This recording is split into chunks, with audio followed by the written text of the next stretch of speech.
All right, so this is the second part of our introductory lecture on social welfare policy in terms of defining social welfare policy, classifying social welfare policy, and also thinking about social justice and equity or fair allocations of resources in our society. That's the content for this second half of this lecture. And so just to pick up where we left off, so we talked about all the different policies that are out there and how to classify all the different policies. So we have to ask ourselves, well, why should we care? So why do social workers care? And so the first place to look is in the Code of Ethics. So there's basically a manual, not so much a manual, but a code, a collection of rules that govern conduct for professional social workers.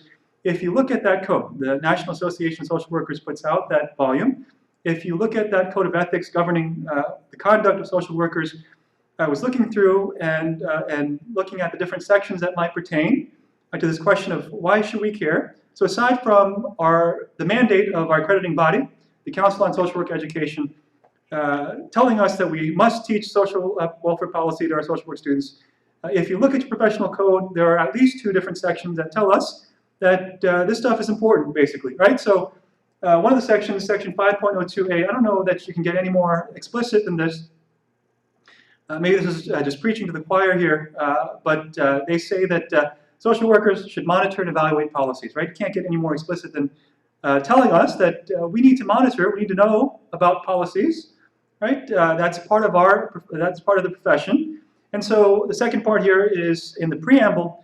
I thought this section was also relevant, and so it says, I'm taking this out of context, not in a pejorative way, but just a part of the entire statement. But social workers promote social justice, right? By the jobs that they engage in.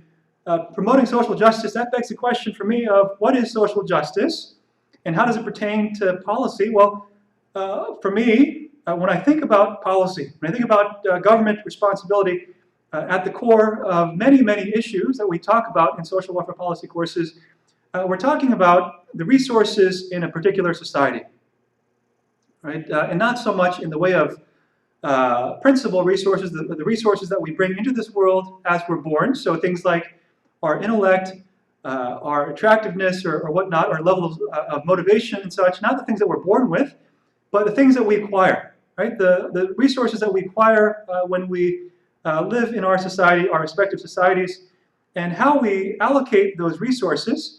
That is an issue that governs, that is inherent in just about any policy topic, and how we distribute those resources. And so when I think about social justice, I'm thinking about the allocation of resources, right? That's what the principal question here is in the way of social justice, right? And what we're trying to get at when we think about policies, how do we equitably allocate resources in our society? We could just leave it up to the private sector, right? We could just leave everything up to the private sector, not have any government involvement. I mean, that's one way to do it, but we're studying what happens when governments find a need. There's often some breakdown in the private sector where government finds it necessary to step in and do something about the allocation that may not be right, right? And so that's what we're concerned with here. When we talk about questions of what is social justice, we're talking about allocations of resources in a given society. And so there are at least two different approaches to thinking about allocations and how they might be fair or equitable. Right? We're talking about equity, social justice. I'm using these terms somewhat interchangeably. Namely, we'll talk about libertarianism, we'll talk about liberalism. These are not the only philosophical traditions arising out of political theory. There are certainly much more, but these are probably the two most prominent. And so we talk about these in our class. Okay? And so just mind you, let me just tell you what we're not talking about in the way of social justice. We're talking about social justice on sort of a macro level, about how we distribute our resources, and mostly in the way of economic resources and how those things get allocated in our society. But you could also think about social justice, and many people do, in terms of your daily interactions and how those interactions might be fair or not fair to one individual, to transaction. And so we're not talking about that type of micro level interaction, social justice, right? We're talking about allocations of resources in a society. And so one way that we think about a fair or just or an equitable allocation is taking the approach of a libertarian, right? We can take the approach of libertarians, we can take the approach of liberals, and so what do we mean by a libertarian approach to thinking about allocations and how they might be fair? Well, one dimension by which these two camps differ, and one I think that we pay most of our attention to, is in the way of, well, what are we talking about in the way of the process of allocating, or in the result of the allocation, right? These different camps have different focal points, okay? And so let me give an example here. So let's say we're talking about the allocation of household income, right? Just in the way of income. There's all different types of resources that we allocate in our society, but just taking household income for a second here. One way we assess the fairness of a distribution of household income across our society, and the one that people are most accustomed to, whether it's on Facebook or one that's most intuitive, I think, is to break up our society perhaps into 5 different sections, right? And we call them quintiles. We take 20% of the population, we call them the lowest 20%, the second lowest 20%, the middle 20%, the upper 20%, we take the highest 20%, and say, well, if they each make up 20% of the population, then it should stand, according to some, right? Most people, when they think about fairness or equitable allocations or social justice, right, or just allocations, might say, well, each 20% or each quintile should be entitled to 20% of all the household income that we have in a given society at a given point in time, right? That might be considered a just or equitable allocation to some. That's really an end result, right? That's an end result way of thinking about social justice. But then another way we might think about that allocation is, well, what if we don't just look at the resulting allocation of resources, but what if we look at the process? Let's just focus on the process by which that allocation came about. Let's say it's not equally 20% being allocated to each of those quintiles, right? Which is certainly the case now. And so what if we just looked at the process by which people acquired their household income? Let me just give a silly example. Students tend to pay more attention to silly examples. So I'll give a silly example here. So let's say we think about Kobe Bryant. At one point, Kobe Bryant, I don't know how much money he's making this year, but at one point he was making $30 million a year, right, in the way of income, in the way of his. So at the very least, I mean, he has other sources of income, but his household income, if he acquires $30 million in the way of income, and you say, well, gosh, that doesn't seem very fair. Someone might say that's not very fair, but what we're getting at is, if you look at the process by which he acquired that resource, that income, you could make a case that he acquired that income fairly, right? He didn't go to college, but he finished as much school as he needed to. He finished high school, went to the pros, became one of the best players in the league, and as far as I know, he didn't do anything illegal under our existing laws at the time that he acquired that property or that resource. He didn't do anything illegal that I know of, so he acquired that property fairly, and so we might think of that as a just allocation. He earned that money, right, by becoming one of the best players in basketball, and so that's a process-oriented view. So I'm just distinguishing here a process-oriented view versus an end-result view of what we mean by social justice and our allocations of resources in our society. And so if you take a process-oriented view, you're most likely aligning with libertarians. Okay, that's what we're fundamentally talking about when we think about a libertarian view of social justice and the notion of equity or equitable allocations of resources. That is libertarian. If you notice in that word libertarian, you notice the word liberty in there, right? There's an emphasis on liberty. Now, if you think about the end result, right? The end result, you have the quintiles. A libertarian is going to take issue with the fact that to make an allocation more fair, you might have to infringe on someone's liberty. That is, you have to redistribute, right? You have to take from one quintile in the way of taxes and redistribute to a lower quintile. And so that might be seen as an infringement of liberty. So if you're a libertarian and you value liberty, right? You value liberty over equality, the equal distribution. Those are the general rules by which you think about equity and how we most fairly allocate resources in our society, right? And so there's an emphasis on liberty, and to that extent, what we mean by liberty is that governments shouldn't intrude, right? If you think that the process is what we should be looking at in the way of allocations, the end result, then any sort of infringement is against your general beliefs as a libertarian. And so these are ideas arising out of Robert Nozick's, one of his books.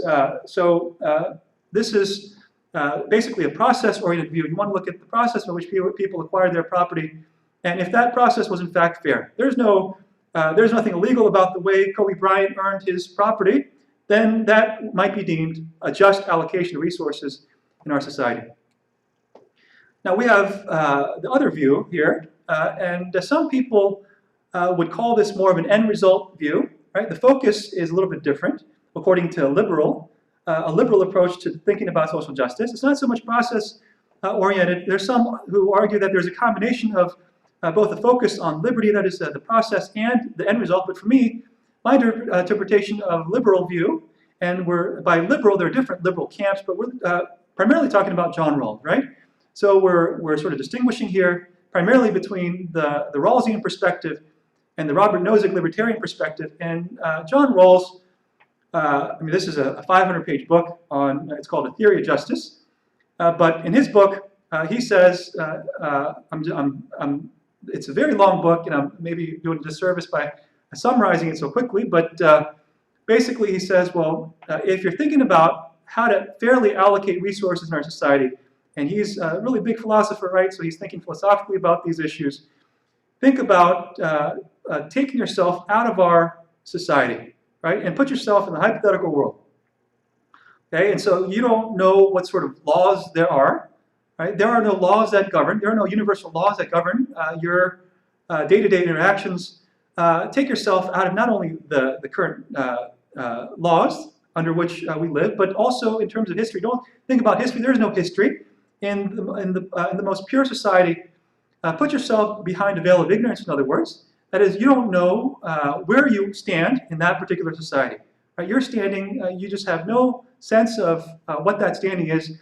If you were to put yourself in that veil of ignorance, right, outside of our current context, you would want distribution rules that favor the least well-off. You would reason, he says, those distribution rules that favor the least well-off, because you would reason that you might be among that particular population, the lowest quintile, right? In a purely hypothetical world, and there are no rules, there are no laws, we don't know how people's resources are being distributed. You might be among the lowest in that society, and so this is the basic rule here for a liberal, is that we want to favor rules in our society, so putting us back into reality, right? You want to favor rules, distribution rules, that are going to protect the poorest in our society, okay? And so he's saying the operative word here is a social minimum. We want to set a safety net in a society by which no one should be allowed to fall below. But the problem with providing a safety net, that is, let's say, no matter what, no one will get less than $1,000, for example, right? No one should have less than $1,000 to live out every month. The problem with setting a social minimum is that it takes away the work effort, right? There's an effect on efficiency, our overall efficiency of our population. And so we want to set that social minimum as a liberal, as a Rawlsian liberal. We want to set that bar as high as possible without affecting our work effort, is the basic belief under the Rawlsian view of a just allocation. Now those are basically some of the theoretical approaches. Nowadays, we still talk about Rawls and we talk about Nozick just in terms of theory, but as a practical matter, the term that we use to assess whether an allocation is in fact fair is this term Pareto efficient, right? Pareto efficiency. Right? We assess allocations in our society. The more modern approach to thinking about just or equitable allocations is to think about Pareto efficiency, and this is from a social scientist named Wilfredo Pareto, who came up with these ideas. He's an economist. Basically, what we're trying to accomplish, right, on a theoretical level, is thinking about what's best for the greatest, for as many people as possible in our society. So the basic distribution rule here is in the way of the greatest good, the greatest number of people in our society, okay, according to the Pareto view. And so let me just give you an illustration. I think this term is best illustrated through an example here. And so if we're thinking about a Pareto efficient allocation and what we want to achieve as a society, let's say, once again, we're talking about income, and we have $1,000 that we want to distribute, and let's take the simplest economy possible. We have two people, we have a two-person economy, Jack and Jill, and if we want to distribute that $1,000 equitably in a just manner, according to this Pareto efficiency, this term Pareto efficient. If we want to create a Pareto efficient allocation, if we were to give Jill 500 and Jack 300, just by intuition, we know that that's not Pareto efficient, right? That's not very efficient because we're not maximizing utility in that sense, right? Or everyone's happiness. We could make somebody happier, right? Whether it's Jack or Jill, we could distribute more income without affecting the other person's happiness, right? We could, we have a 500, 300 allocation. We could give Jill 100 more, and Jack hasn't been affected. And so we're moving to a more Pareto efficient allocation, is what we're saying here, by making Jill's allocation 600 instead of 500. We could even make Jack better by giving Jack another 100, in which case we've moved Jack's allocation from 300 to 400. And so we've moved once again to a more Pareto efficient allocation. We're making somebody better off without making the other person worse off. Now we're at 600, 400. If I were to take 100 from Jack and give that, I'm sorry, 100 from Jill and give that to Jack, that's not considered Pareto efficient. And what we mean by Pareto efficiency, let me get to the punchline here. What we mean by Pareto efficiency is that allocation where your attempt to make somebody better off makes somebody worse, necessarily makes someone worse off. That's not Pareto efficient. So those allocations, if you find yourself at an allocation where you can't make someone better off without making someone worse off, that's in fact a Pareto efficient allocation. Okay, so that 600, 400 allocation would in fact reach a Pareto, what we call the Pareto frontier. And so this is what we think of in policy circles today. All right, so that concludes this first lecture on just introducing social welfare policy to you all. Next week, we'll talk about the history of social welfare policy. We'll stop there.